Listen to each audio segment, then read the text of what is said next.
elementos clásicos con alguna novedad pirotécnica.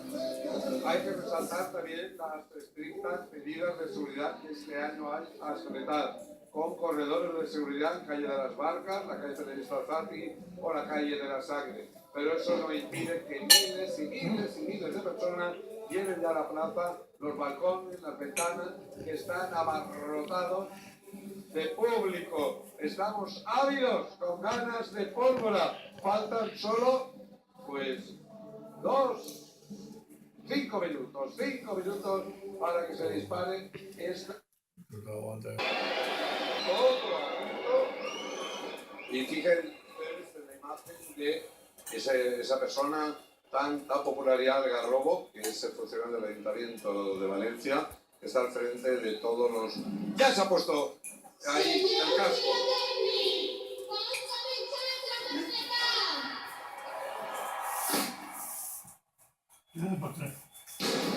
Pues he bajado y Julián no tenía plata para tarde ya.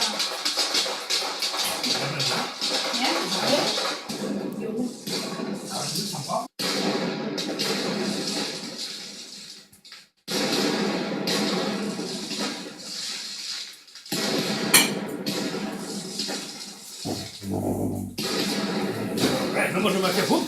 Como a ti no te gusta, le pases.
Prepáralo, que son menos cuarto. Pues nada, coño, prepáralo.